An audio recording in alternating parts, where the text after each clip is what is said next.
Hello and welcome back to my YouTube channel. Right, so today I've decided I wanted to do an experiment, but decided to do it on camera.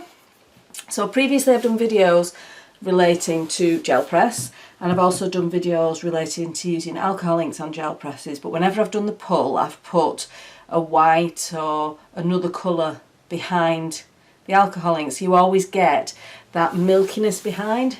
So I had a thought yesterday while I was crafting and thought, I wonder if clear gesso is the answer. So I've had this clear gesso a while and I've only probably used it half a dozen times, but I really like the effect it had. I actually used it on this piece. It isn't quite finished, but I put all the base layers on and then clear gessoed over it before I started adding additional colours. And it meant that the colours sat on top, they didn't absorb into what was already there. So I really liked the effect that it allowed me to have. So I thought, well, what else can I do? So I thought, try it with alcohol ink. So I've got my super duper humongous gel press, paper, alcohol, a brayer, some alcohol inks which are just over to one side here. So I thought I'd give it a go, and I've got my little puffy tool. So here goes. I think we'll start just with some simple bright colours. So I've just picked up Fiesta, Sunset Orange, Sunshine Yellow and Limeade. Nice bright colours. Now, it's quite a while since I've worked with my alcohol inks. Other things get in the way. I don't know if you find that when you're crafting. You do something for a while and then you don't do it for ages. Or is that just me? Right, let's see how much movement we get without adding any alcohol. We're getting a good whack of movement there actually. So I have said previously about this. This is a camera cleaning bulb, so it's just puffing air out of that hole.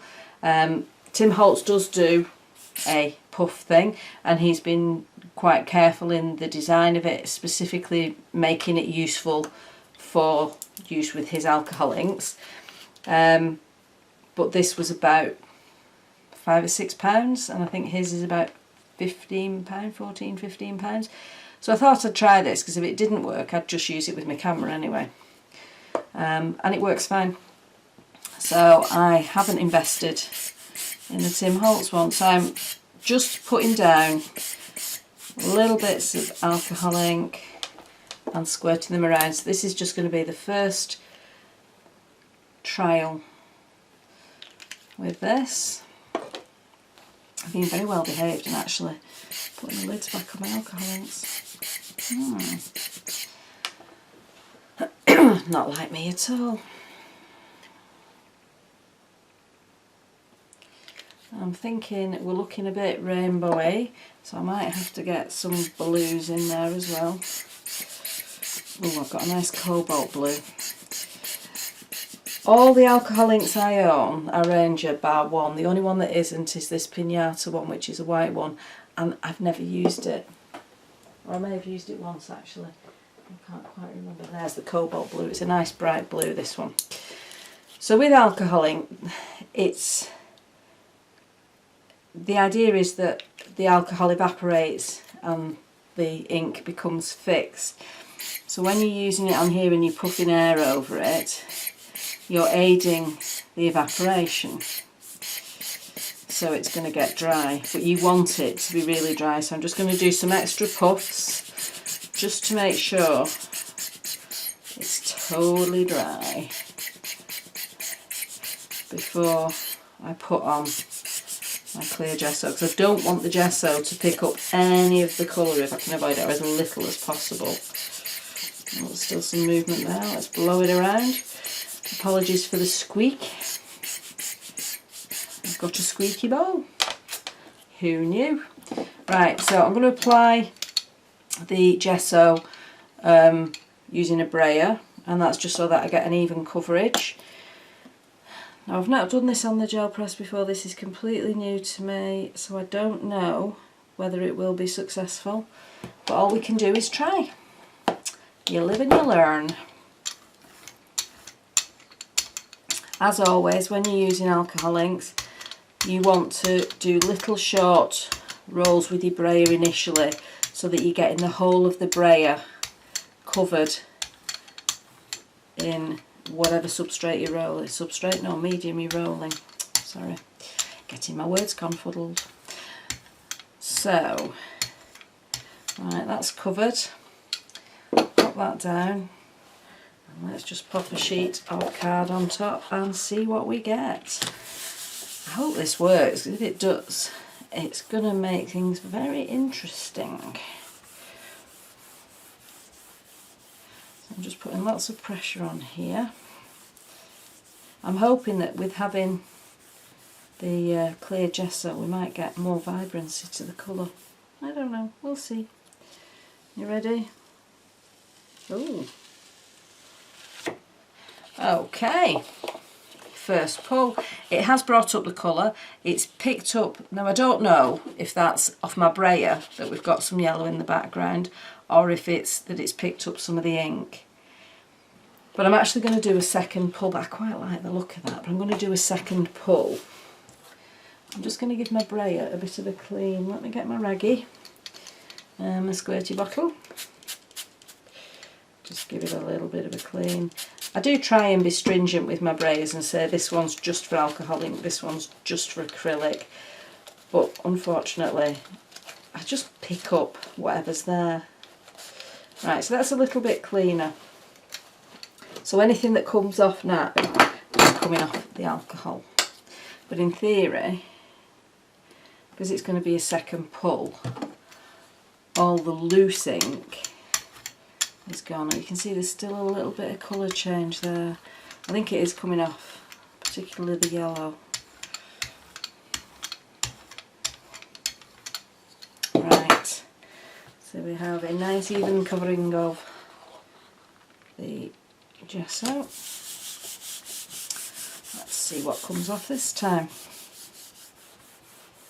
I watched a video earlier today and it was I can't remember the name of the lady who was doing it, but she did a really interesting process with layering onto the press and then just doing one pull at the end. But she left it, before she did the pull, she left it over 24 hours, which was interesting. Oh yeah, that's a faded version. Oh, I like how that's come out. It's like a heart, that actually. That was unintentional. So we've still got quite a lot of ink there. Let's see what happens when we use an ordinary acrylic. Just bear with me a second. Get the furniture moving. And let's get a titanium white acrylic paint. Right, there's my white down.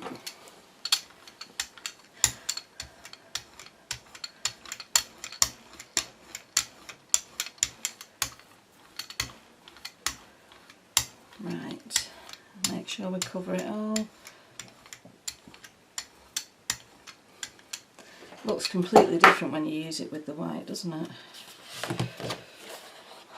Pop that on top and give it a rub. So this is one application of the alcohol ink. So if this does 3 pulls, that's quite impressive actually.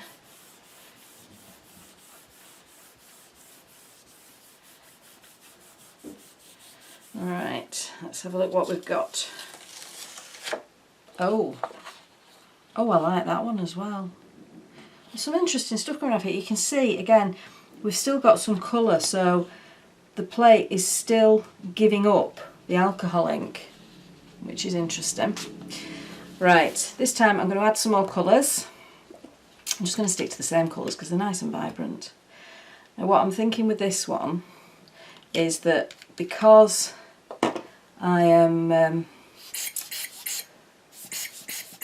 putting it over the top of whatever's left, when we do the pull, I am assuming there are going to be more muted tones because of the white paint that we've just used. There's no rhyme or reason to where I'm putting my colours, I'm just putting them down. It's just wherever they fall. I'm not aiming to do any specific pattern. I wasn't last time, it just ended up heart-shaped. I'm just wanting to get some nice vibrancy down again. Oh, Ah well, it was going that way, fair enough. I do still find it really interesting watching how the alcohol inks react with each other, because they just push, whichever one's on top pushes the others out. It's really interesting. Right, so this time I'm going to add some alcohol. So this is just isopropyl. And let's just have a little bit of a play with that. So it's going to almost act as a bleaching agent in the middle and force the colour out to the edges.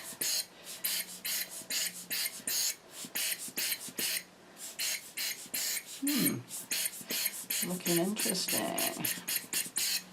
And then we'll add in some green. So I'm literally just filling the spaces.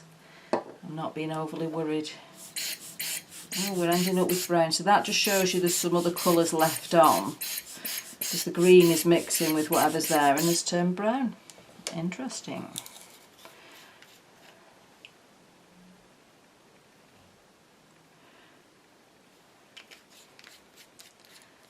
I'm trying to get into the habit of putting my lids back on my alcohol inks when I do use them, but I'm not very good at it. I kind of didn't do it from the beginning. I'm not very good. When I use my gloss sprays, I am very, very diligent that I put lids back on them. I want a little bit more vibrancy to that pink, so I'm just going to add in some additional pink. Just where it already is, and give it a little bit of a blast. So because we've now got other things on the plate, you'll notice that the alcohol ink on its own isn't moving as freely. Excuse me, first time round there was quite a lot of movement, this time there's less. I wonder if I get a piece of card and waft. Let's give it a waft and see if we can just dry off any excess alcohol that's there, because we don't want it particularly to pick up the colour. Right, we'll give it a little bit longer, but what I'm going to do, which I didn't do previously, is clean off my brayer from the white. I'm going to give it another additional clean on my raggy with some water. So this is just to clean off as much as possible, so that anything that comes off is what is on the plate, it's not what's already on the brayer. This is a rarity for me to clean a brayer. But you can see that's producing nothing else. The white that was on there is gone and it's clean, so we can give that another go now with the clear.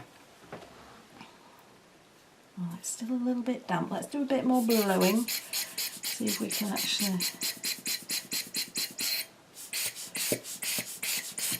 make sure it's all dry. That's what I might do, is use my raggy and just lift off wet bits. See, raggies are great for everything.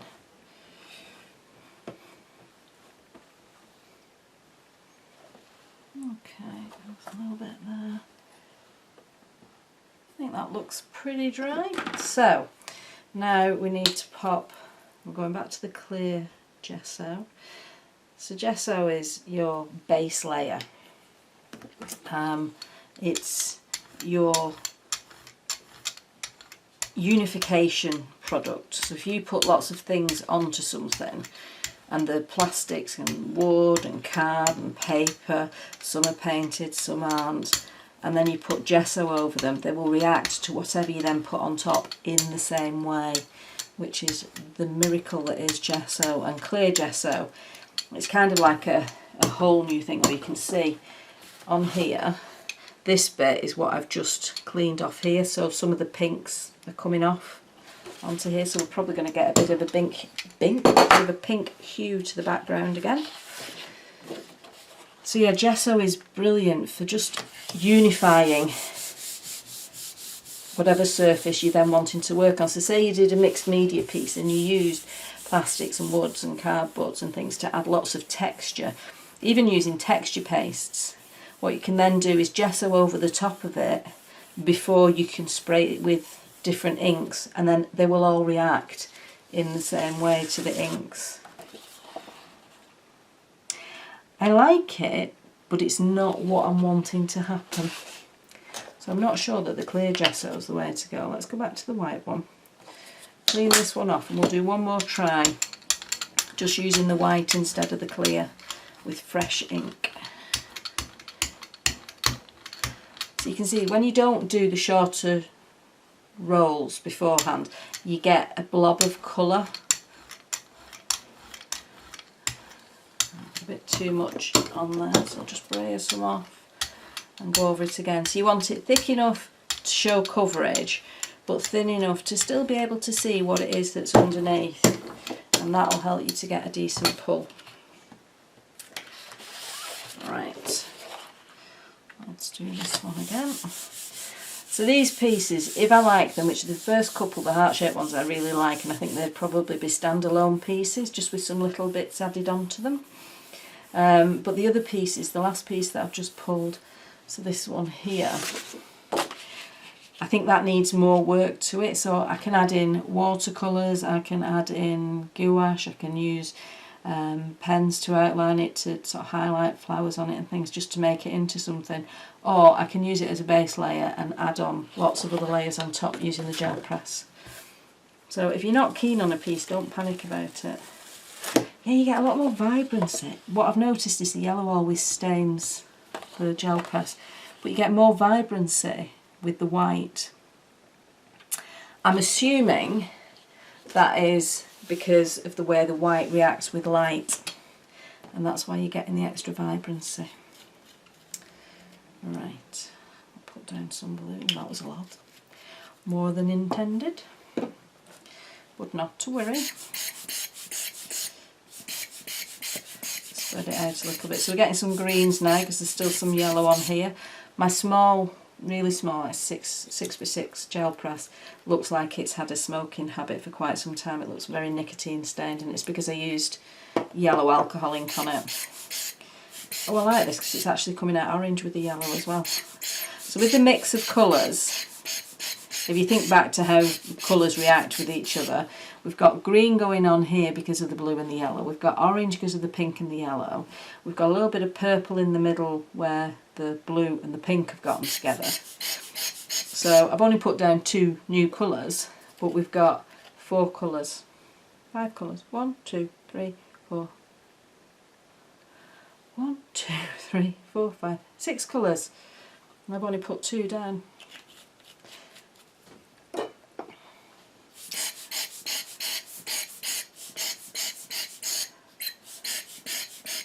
So this is, as I said, just for experimenting. This isn't for a specific piece. I'm going to put some more yellow down because I just like yellow. My mat may not, but I do. I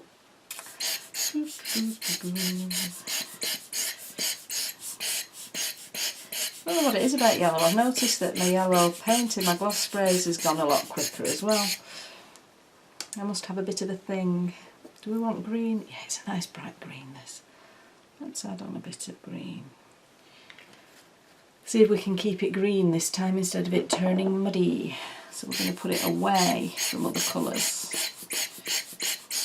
And put it in a little bit there, but then bring it away. So you've actually got quite good control with these balls.